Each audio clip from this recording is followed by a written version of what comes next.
Hukum Kesehatan Unika Sugio Pranata Semarang, Dr. Endang Wahyati Justina SHMH. Selamat malam Bu Endang. Selamat malam. Maaf. Malam Pak Endang. Wah, seneng aku. Wah, ini kita akan tanya nih sama beliau karena hukum administrasi negara. Ini Mas Hadi, Kang Hadi. Tempat ketetapan. Silakan Bu Endang. Iya. Kangen Baik. Bu Endang lagi ke Medan ini. Baik, terima kasih. Salam kangen untuk adik-adik saya. Salam hormat para guru besar, Prof. Merdias, Prof. Sukman. Saya pernah dilantik Prof. Merdias loh. Mana tuh? Anggota MKDKI provinsi satu-satunya, yaitu di Jawa Tengah. Parang. Semarang. Ya, Parang. Semarang, ya. Dan ya, satu kali itu saja dan satu-satunya di Indonesia. Dan itu kan sudah selesai masa baktinya. Sudah diberedel. Ya. Ya, baik. Saya meskipun terlambat, tetapi sedikit banyak mengikuti perbincangan ini, terutama saya membaca cerita panjangnya Dek Lutfi tadi ya.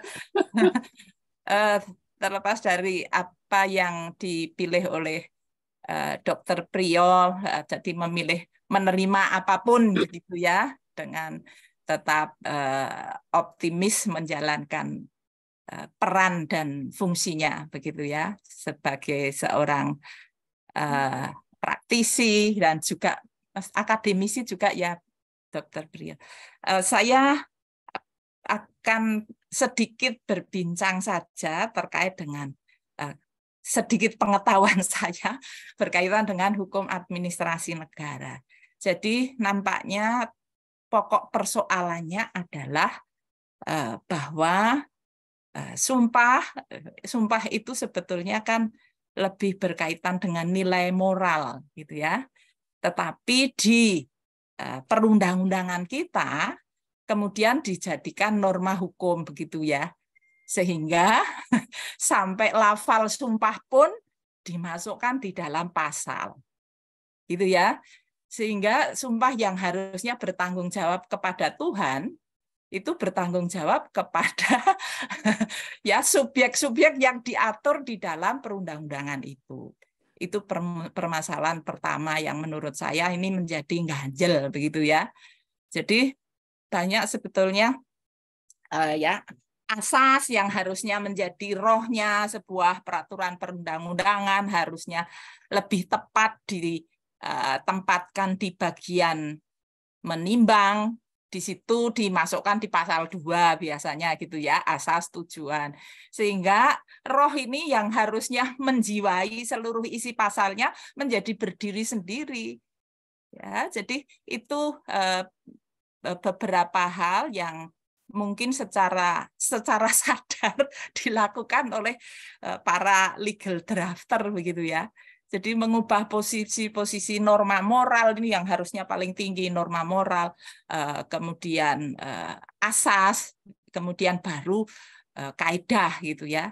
Ini menjadi sesuatu yang menjadi PR kita bersama kalau kita mencermati bagaimana membuat sebuah produk hukum yang benar. Nah, nampaknya yang sekarang masih menjadi kekhawatiran sebagian besar dari kita terkait dengan perundang-undangan bidang kesehatan Omnibus Law ini, persoalan inti pokoknya sebetulnya adalah juga persoalan penerapan asas ya, penggunaan asas-asas pembentukan peraturan perundang-undangan, asas hukum yang mungkin kurang dipahami atau sengaja tidak dipahami begitu ya.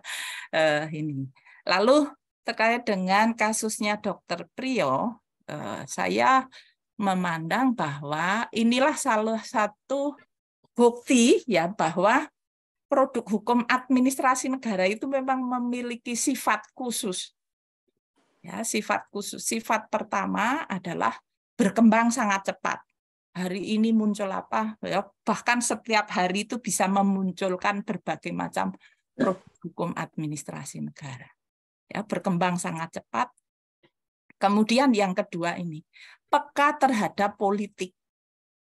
Ya, jadi peka terhadap politik sehingga produk-produk hukum itu ya warnanya sesuai dengan kepentingan politik pada saat produk hukum itu dibuat. Dan itu salah satu sifat pokok yang melekat pada produk hukum administrasi negara. Perundang-undangan kita ini kan produk hukum administrasi negara. Keputusan tentang 11 anggota MKDKI itu adalah juga produk hukum administrasi negara. Bentuknya beseking. Ya. Jadi ini peka terhadap politik dan salah satu sifat yang lainnya adalah tidak mungkin dikodifikasi seperti halnya produk hukum perdata dan hukum pidana, begitu ya. Jadi dari sifat inilah kemudian menghasilkan ketentuan hukum seperti yang sekarang tadi disampaikan, semacam akrobat begitu ya. Jadi jungkir balik tidak karu-karuan. Ya, sehingga yang kita hadapi ini ya itulah salah satu bukti bahwa produk hukum administrasi negara itu ya seperti itu ya. Lalu kalau mencermati ini ya sekali lagi kasusnya Dr. Priyo, terlepas bahwa Dr. Priyo sudah artinya sudah menyerahkan semua, sudah kalau dalam bahasa Jawa itu luweh-luweh gitu ya. Luweh-luweh ya, kisera-sera gitu ya. Gitu. Itu tetapi kalau ya kita sebagai mungkin ya saya sebagai akademisi, mungkin pengamat, tugas kita adalah untuk meluruskan hal-hal yang seperti itu. Gitu ya. Nah, kalau dari sisi keputusan tata usaha negara, maka apa yang saat ini terjadi, ya, surat keputusan itu masih sah, artinya legal standing Dr. Priyo itu ya masih tetap begitu ya. Lalu kalau kita persoalkan bahwa Dr. Priyo satu-satunya yang tidak disumpah, ya, kalau Dr. Priyo tidak disumpah, siapa yang menyumpah? Ya. Bagaimana kedudukan penyumpah ini? Apakah ini termasuk salah satu perbuatan melawan hukum yang dilakukan oleh dalam tanda petik negara? Gitu ya. Nah, maka ada prosedur-prosedur penyelesaiannya. Ya, karena di sini salah satu pasal ya di Undang-Undang Praktek Kedokteran, kemudian di copy paste di Peraturan Menteri Kesehatan, di copy paste lagi di Perkonsil ya, bahwa setiap anggota ya, pimpinan dan anggota MKDKI wajib mengangkat sumpah ya sebelum menjabat gitu ya, sebelum melaksanakan jabatannya. Ya, artinya ini kan ketetapan ini merupakan ketetapan yang sifatnya konstitutif gitu ya. Konstitutif, sehingga ini sifatnya wajib. Kalau tidak, ya tidak bisa melakukan jabatannya gitu. Nah, kalau persoalannya, kalau yang tidak menyumpah itu justru ya yang tidak melakukan tugasnya itu bukan yang disumpah tetapi yang menyumpah, lalu bagaimana gitu ya. Saya merenung-renung karena saya baru dihubungi Dr. Hadi tadi ya, jadi tidak sempat membaca apa-apa seharian ini mengajar dan tadi sempat ada menguji begitu. Saya hanya ya merenung-renung saja ya. Jadi ada beberapa jenis ketetapan ya, tata usaha negara, ada yang sifatnya perorangan. Nah, SK pengangkatan anggota MKDKI adalah ketetapan atau besiking yang sifatnya perorangan. Kalau bicara ketetapan ya kita bicara produk hukum itu ada yang regeling, ada yang beseking. Regeling yang umum abstrak, beseking yang konkret khusus gitu ya. Nah, SK penetapan Dr. Priyo dan kawan-kawan yang sudah dilantik itu adalah termasuk ketetapan perorangan. Nah, apakah bisa menjadi objek pun gitu ya? Nah, persoalannya ketetapannya kan masih tetap berlaku. Ketetapannya enggak bermasalah. Enggak, iya. Iya toh? Yang bermasalah adalah rangkaian dari ya, jadi ada prasyarat untuk bisa melaksanakan ketetapan itu. Prasyaratnya adalah sumpah. Menurut saya kalau mau gitu ya, jalan satu-satunya kan ada prosedur upaya administratif. Ya, upaya administratif itu bisa berupa keberatan, ya, penyampaian keberatan. Jadi kalau kita sudah dapat SK, kita sudah dapat ya, suatu keputusan. Tetapi keputusan itu ternyata tidak menguntungkan saya, gitu ya. Maka saya secara prosedural bisa melakukan upaya administratif yang paling rendah tingkatannya, yaitu keberatan, pernyataan keberatan. Keberatan itu kepada siapa? Kepada yang memberi ketetapan. Kok saya enggak disumpah ini? Ya ini anunya saja ya, rangkaian-rangkaiannya. Karena kalau di PT UN kan objeknya itu keputusan tata usaha negara, keputusannya itu enggak kenapa-napa. Ya. Legal ya. Iya, yang menjadi soal adalah tadi prasyarat untuk bisa melaksanakan keputusan itu. Jadi kurang lebih begitu. Jadi kalau upaya keberatan itu kan salah satu bentuk upaya administratif yang mengutamakan musyawarah mufakat sebetulnya. Ya, sehingga sebetulnya masih bisa ditempuh kalau mau, gitu ya, masih bisa ditempuh. Dan tadi bahwa ini sebagai pembelajaran ya bagi kita semua bahwa kalau ada hal-hal semacam ini sebetulnya ya kita memang tidak boleh diam saja, gitu ya, apalagi ya kita semua ini peminat hukum kesehatan ya, yang merupakan ya ruang lingkup hukum yang dulu tidak begitu dikenal gitu ya. Ternyata banyak hal yang kita bisa kritisi, banyak hal yang kita bisa kembangkan begitu ya, termasuk produk-produk hukum yang saat ini bermasalah. Nah, salah satunya adalah ini. Kemudian kalau yang RUU kesehatan omnibus law, PR-nya banyak banget. PR-nya banyak banget gitu ya. Kita bukan persoalan, kalau saya bukan persoalan kubu mana gitu ya, tetapi ya tugasnya, apalagi kalau yang di perguruan tinggi itu ya, tugasnya adalah ya untuk selalu mencari kebenaran, kebenaran ilmiahnya begitu. Begitu ya Kang Hadi. Ya, siap Bu Endang. Penjelasannya udah gamblang ya. Nanti nah ini ada yang ingin mencari pertanyaan atau gimana ini, mulai dari Pak Lutfi, Pak Priyo, Pak Medias, Pak Sukman, Pak Denny, silakan. Silakan yang ingin mengajukan pertanyaan ke Bu Endang mungkin atau mempertegas. Boleh. Ya, silakan. Ya, Bu Endang. Ya, Prof. Saya pengen ngelantik lagi nih kalau boleh. DKI Jawa. Ya, baik, saya mau tanya begini. Ajukan keberatan. Iya. Dua kemungkinan. Keberatan diterima. Iya. Yang kedua, nggak digubris. Ya. Apa yang dilakukan? Iya. Ya, baik. Prosedurnya pertama keberatan. Kalau keberatan tidak diterima, namanya banding administratif. Ya, banding itu kepada lembaga yang lebih tinggi dari yang memberikan ketetapan, yang mengeluarkan ketetapan. Kalau ketetapannya itu ini oleh presiden ya? Oleh menteri.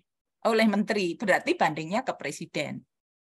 Kemudian kalau banding administratif tetap mentok, nah yang di PT UN kan adalah keputusannya tadi.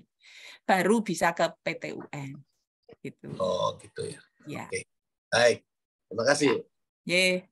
Ya, terima kasih Pak Dr. Medias. Ada lagi yang ingin menambahkan atau pertanyaan?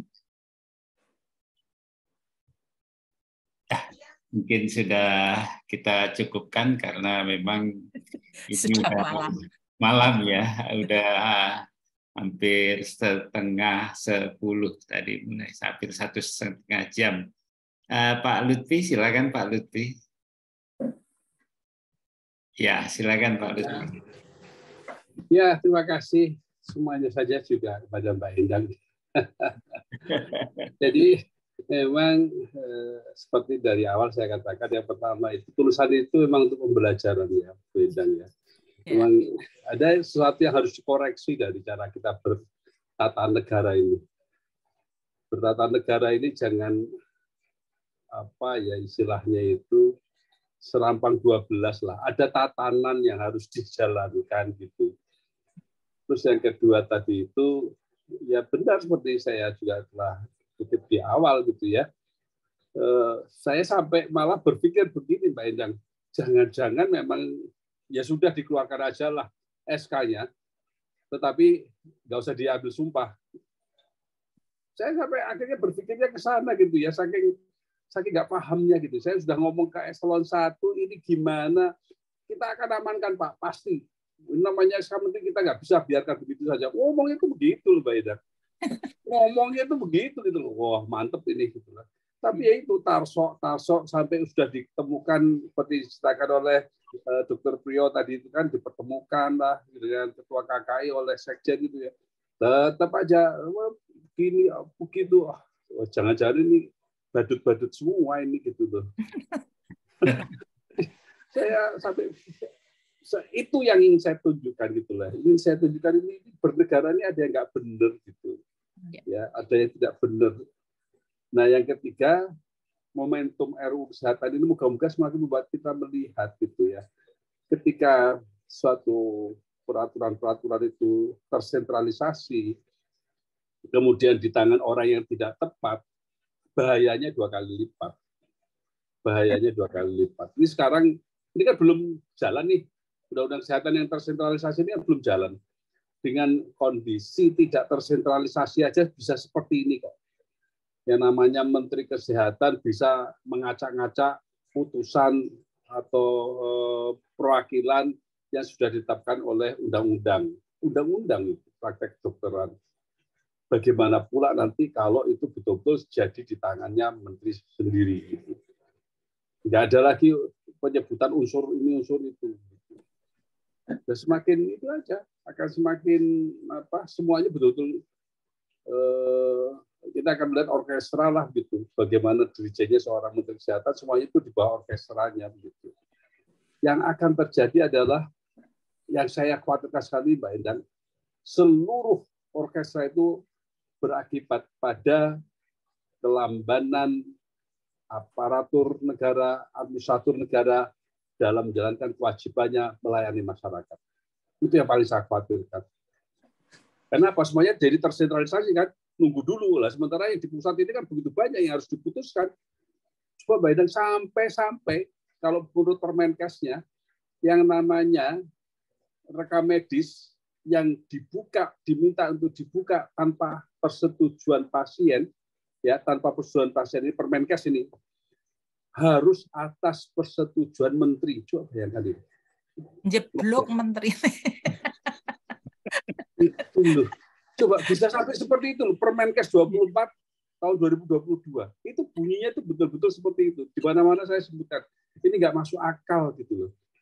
Nggak masuk akal. Nah, itu Permenkesnya begitu. Belum nanti platform dari rekam medis elektronik ya yang harus terintegrasi dengan Kemenkes. Semuanya betul-betul akan memperlambat pelayanan kesehatan kepada masyarakat. Saya yakin betul itu.